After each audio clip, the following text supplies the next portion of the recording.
showed up tonight. I think we had 300 or 400 people on the waiting list trying to get in here tonight. So this is quite special for our program, and especially our players, to see so many people want to be here. I don't know how you guys feel, but since the season's been over, I don't want to say that we've been in mourning, but I'm not sure has the sun even come up or out behind the clouds in the last 2 or 3 weeks. It's been it was obviously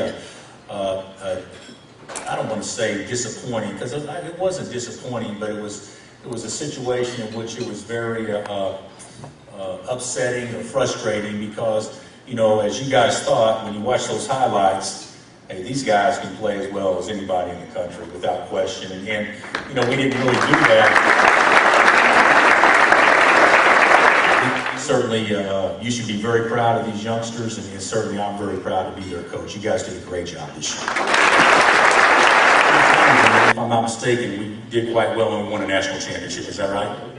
And Brendan's claim to fame at KU, and I'm so proud of this for all the, you know, sacrifices he's made for us. But after we won the national championship, it may be illegal, but one of our ex-players told him he would give him $500 if he would dive in the river, get out of the river, and run from the police and not get caught. And Brendan was actually, that's his acclaimed accomplishment. He was actually get that done. So congratulations, Brendan, on everything that you did to contribute to our success.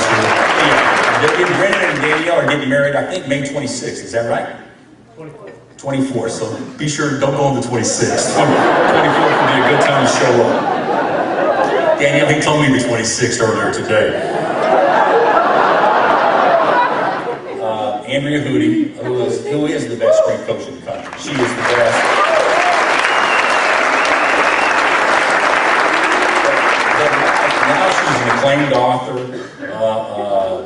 She's traveling around meeting publishers everywhere, and pretty soon she'll have her own TV show and her own talk radio show talking about different things. But certainly we're really proud of her, and she's done an unbelievable job in helping us recruit, and so she deserves all the awards she's received, and certainly she's received a lot better than the head coach. So I think it's absolute crap that you come looking like that tonight with your bow tie on and everything else. So if you don't mind, would you please take it off? I have to say this, but he was just good enough not to play, and that's a compliment. That's a compliment, because Frank Williams was a Big Ten Player of the Year. Luke D. Brown was a Big Ten Player of the Year. Darren Williams was the 3rd pick in the draft. Those are the guys that were the point guard when Jerence played for me at Illinois. So it was hard to get in there. But he was the best leader. He was an assistant coach long before he actually became a coach, because he was in charge of keeping all those guys' heads straight and doing that. And he's not good. He's really good. And you know, obviously you could tell, you know, with his movement and dancing skills, just how talented he is. But he's got personality, and obviously he can recruit, and he's done wonders in a short amount of time here. That would be Jerence Howard. And not Jesse.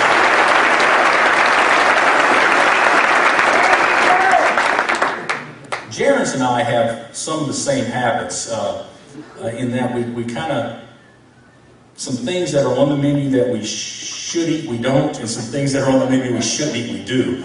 And Jerence and I kind of struggle with this, but you know, they called him Snacks at Illinois because the dude ate all the time. And I remember chewing his butt out one time because he fell asleep in film session, and he got up real fast, his hands was in his pocket. When he pulled his hands out, candy and everything went all over the place. And that's actually true. At ORU, we were awful. I mean, we were awful. And I interviewed like 5 guys and didn't like any of them. And one of my buddies says, "Hey, you need to interview this guy." And I said, "I don't know him." He said, "Well, if you interview him, you'll hire him." And he came down, and of course, I don't know that I liked him that much, but he's the only guy that would actually accept a $20,000 paid position at that time. So no, I liked him a lot, and I liked him a lot more after we met Pascal, certainly. But Norm and Pass have been a part of our family for a long time, and we started getting really good right on Norm's arrival. So we had a pretty good run at ORU, and of course went to Tulsa and had a decent run, to Illinois and had a decent run, and then to here, and of course he went to St. John's for a few years, but we're so happy to have him back. and he's doing a fabulous job, and that would be Norm Roberts, Pascal, and son Justin. Actor for everybody during his tenure here, but has as much personality as anybody. He's going on, just finished 10 years with us, and certainly has probably recruited about as many good players as any coach in the country has recruited, going back to Jason Kidd and Jamal Crawford and some guys that you know have a chance to be NBA Hall of Famers. But certainly a team favorite and one of the funniest people that I've ever been around without trying to be funny. And that would be Curtis Townsend, wife Linda,